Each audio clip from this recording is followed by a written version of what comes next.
Good morning everyone. आज का ये क्लास आप सब बच्चों के लिए है। आप सबके कहने पे मैं एक नया सेशन स्टार्ट कर रहा हूँ और हमारे व्यूवर्स के लिए भी एक नया सेशन स्टार्ट होगा। बेसिक से लेके एडवांस तक हम लोग मैथ पढ़ेंगे और इस क्लास में पढ़ेंगे गुणनखंड, जो कि कई सारे बच्चों का क्या करता है, पीछा करता है। 10th क्लास में जाने के बाद भी इसमें थोड़ी सी दिक्कत हो जाती है और कई सारे क्वेश्चन गुणनखंड पे ही आ जाता है। इवन शब्द समस्या समीकरण उसमें भी चलेगा, आपका गुणनखंड पे ही आके लास्ट में अटकता है, वहां से भी नहीं बन पाता है।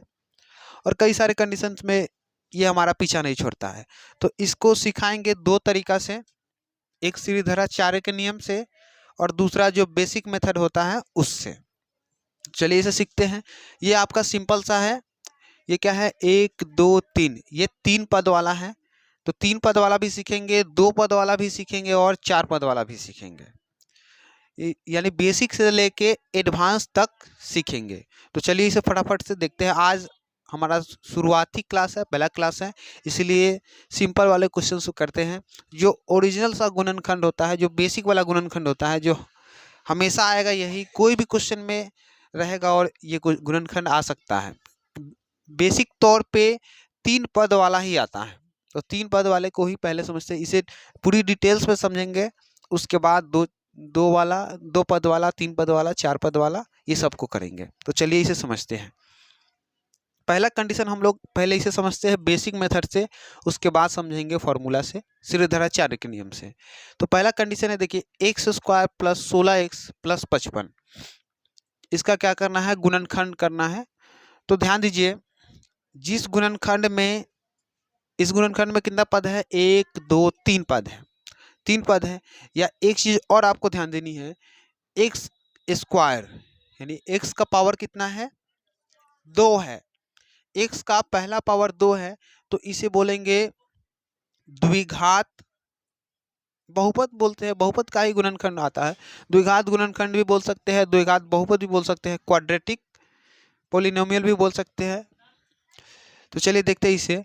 तो पहला पावर इसका 2 है। अगर पावर 2 रहेगा तो क्या करेंगे, इसका x का जो मान निकलेगा यानी गुणनखंड निकलेगा, आंसर 2 निकलेगा। अगर त्रिघातीय है, पावर 3 रहेगा, तो x का मान 3 निकले, मतलब आंसर 3 निकलेगा। इसका x का पावर 2 है तो आंसर 2 निकलेगा। अभी प्रूफ हो जाएगा सामने में।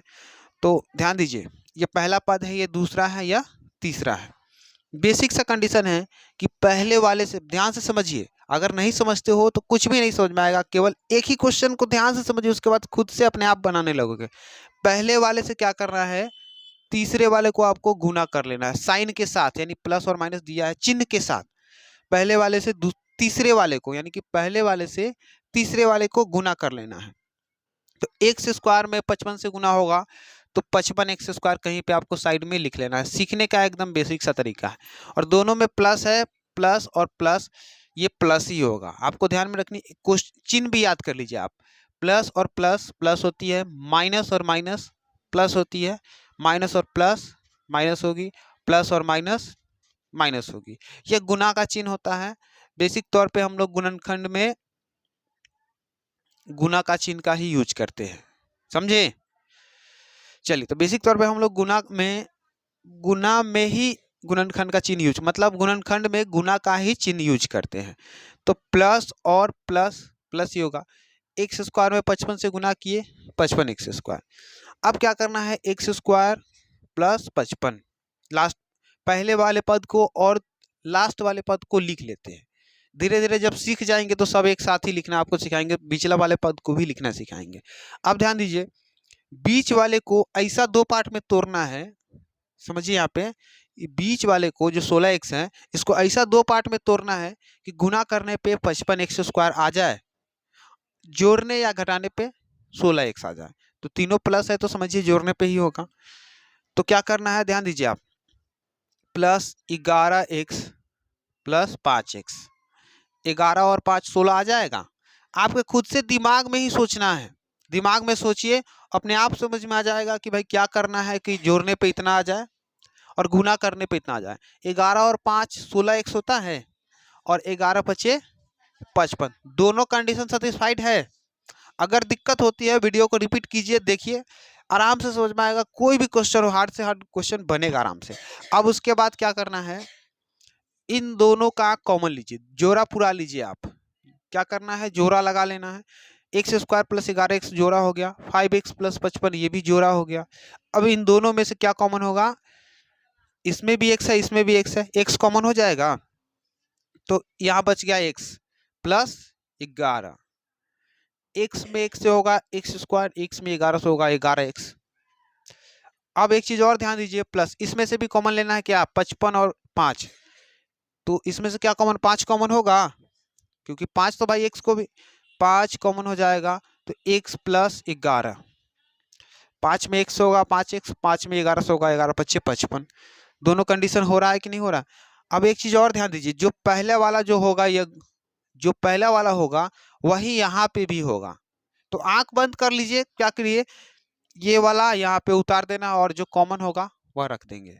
5 कॉमन लिए तो 5 में x होगा 5x होगा, फिर 5 में 11 से गुना करेंगे 11 पच्चे 55। समझे। तो ये दोनों आपका अगर गुणनखंड सही आपका कब रहेगा, जब यह दोनों बिल्कुल सेम रहने चाहिए। समझे, एक्स प्लस 11 एक्स प्लस 11 दोनों के दोनों क्या होने चाहिए, सेम होनी चाहिए, तब आपका गुणनखंड सही होगा। नहीं तो अगर ये दोनों सेम नहीं है तो गलत हो जाएगा। अब अगला condition, x plus 5, x plus 5 और इन दोनों में से कोई एक उठा लेना है। x प्लस 11 एक्स प्लस 11 में से कोई एक उठा लीजिए, तो x प्लस 11 कोई एक उठा लेते हैं। तो देखिए मैंने आपको बताया कि जब एक्स स्क्वायर रहे यानी द्विघात है ना, द्विघात, तो x का वैल्यू कितना आएगा, 2 आएगा, आंसर 2 आएगा। तो x प्लस 5 बराबर 0 अगर करते हैं, x प्लस 11 इक्वल 0 करते हैं, तो x का वैल्यू कितना आ जाएगा, 5 उधर जाएगा, बराबर को उधर तो -5 आया, x का वैल्यू -5, फिर x का वैल्यू यहाँ पे 11 ना है, तो x का वैल्यू -11। आपको बताया था ना कि भाई जब एक्स स्क्वायर रहे 3 पद वाला रहे तो x का मान कितना निकलेगा, 2 रहेगा, आंसर कितना आएगा, x का -5 x का -11, 2 आंसर निकला कि नहीं निकला। तो द्विघात में 2 आंसर निकलेगा। अभी तक हमने सीखा था 8 क्लास में, यहीं तक ना, यहीं तक करके छोड़ देते थे, x प्लस 5 एक्स प्लस 11 यहीं तक ना आंसर निकाल के छोड़ देते थे। लेकिन 10 क्लास में आपको होगा क्या, x का भी वैल्यू तो निकालना होगा ना भाई, x का भी मान निकालना होगा। तो यहाँ से इस तरह से आप बना सकते हो। तो इजी है, नोट कीजिए, आगे क्वेश्चन देते हैं बनाने के लिए। चलिए नेक्स्ट क्वेश्चन आपके सामने है, इसे देखते हैं। ये भी सेम ही टाइप है, आप देखते हैं कि बना पाते हो कि नहीं। तो कई सारे स्टूडेंट का बना है लेकिन कईयों का नहीं बन पाया। चलिए इसे देखते हैं। X square plus 16x plus 39, condition same है। क्या करना है, पहले वाले से लास्ट वाले को गुना करना है। तो एक्स स्क्वायर में 39 से गुना होगा, 39 एक्स स्क्वायर होगा। अरे भाई अगर नहीं समझते हो ना तो आपसे बड़ा मूर्ख कोई नहीं है, मुर्दों में भी यह जान डाल देगा, समझे। तो x square plus x square गुने 39 में गुना करना है, तो एक्स स्क्वायर 39 एक्स स्क्वायर आएगा। अब अगला कंडीशन है एक्स स्क्वायर प्लस 39, और ये जो आपका बीच वाला है, बीच वाले को क्या करना है, ऐसा 2 पार्ट में बांटना है कि गुना करने पर 39 एक्स स्क्वायर आ जाए। तो ध्यान दो, 13 और 3 16 होता है, और 13 तिया 39 भी तो होता है। तो बस यही हमारे पास बेनिफिट है, 13x प्लस 3x, तो 13 और 3 16 हो जाएगा। अरे ये तो सबको आता है ना, 13 और 3 16 हो जाएगा, और 13 तिया 39 एक्स स्क्वायर। ठीक है, चलिए अब इन दोनों में से क्या करना है, कॉमन। इन दोनों में क्या है, x है, x कॉमन लीजिए, x प्लस 13। फिर अब इन दोनों में क्या 3 कॉमन हो सकता है ना, प्लस 3। अब एक बार बताया इससे पहले वाले क्वेश्चन में कि जो यहाँ पे x प्लस 13 है ना, तो यहाँ पे भी आप x प्लस 13 लिख दो, एकदम आंख बंद करके x प्लस 13 लिख देना है। और देख लेना कि पहले में क्या कॉमन हो रहा है, 3 कॉमन हो रहा है, तो 3 में x होगा 3x, 3 में 13 होगा 13 तिया 39, 3 में 13 होगा 13 तिया 39 ना हो जाएगा। चलिए तो ये कंडीशन हमारा सेटिस्फाइड है, दोनों इक्वल है, तो समझिए कि मेरा गुणनखंड एकदम सही जा रहा है। अब अगला कंडीशन है, इसको x और प्लस 3 है, तो x प्लस 3 आ गया, और इन दोनों से क्या करना है, कोई एक को ले लेना है। x प्लस 13, तो आप ध्यान दे सकते हो x का वैल्यू कितना -3 और x का वैल्यू -13। अभी से ही सीख के चलते हैं, समझे, x का वैल्यू फाइंड करना। तो बताइए जब द्विघातीय है तो x का 2 वैल्यू आया हुआ है कि नहीं आया हुआ है। तो इस तरह से आप बिल्कुल इजीली बना सकते। चलिए फिर नेक्स्ट क्वेश्चन देते हैं आपको, नोट करिए। चलिए देखते हैं इस क्वेश्चन को। अब आप सब भी इसे, कईयों ने इस क्वेश्चन को बना दिया है, अभी भी एक आध दो के पास कंफ्यूजन है। तो चलिए इसे देखते हैं। कंडीशन वही है, करना कुछ नहीं, बस पहले वाले से तीसरे वाले को क्या करना है, गुना करिए। तो पी स्क्वायर में 84 से गुना होगा। अरे भाई यही ना कंडीशन है, तो दूसरा कहाँ कोई कंडीशन है तो टेंशन में हो। पहले वाले से तीसरे वाले को गुना करना है, क्या हो जाएगा 84 पी स्क्वायर, 84 पी स्क्वायर हो जाएगा। अब क्या करना है, पी स्क्वायर प्लस 84, पहले और तीसरे वाले को लिख लेना। जब ज्यादा कंफर्मेशन हो जाएगा तो सब एक साथ लिखेंगे। अब देखिए 12p और प्लस 7p, या 7p को इधर भी लिख सकते हो, 12p को उधर भी लिख सकते हो, समझे। जिस साइड मन हो उस साइड आप लिख सकते हो। 12 और 7 कितना 19 हो जाएगा, और 12 सत्ते 84। दोनों कंडीशन हो रहा है कि नहीं हो रहा, हो रहा है भाई। अरे सर हो रहा है। चलिए अब इन दोनों में से क्या करें, कॉमन का काम शुरू कीजिए। पी स्क्वायर और 12p कितना कॉमन हो जाएगा, p, तो p प्लस 12, फिर इसमें से 7 कॉमन लीजिए, p प्लस 12, 7 में p से होगा 7p, 12 में 7 से होगा 12 7 84, समझे। तो एकदम इजी है। अब p प्लस 7, और एक चीज कंडीशन मेरा दूसरा क्या है कि ये दोनों नीचे वाला क्या होना चाहिए, सेम होने चाहिए। तो पहला जो लिखो वही यहाँ पे नहीं लिखना है, बस कॉमन सा टिक लेना है।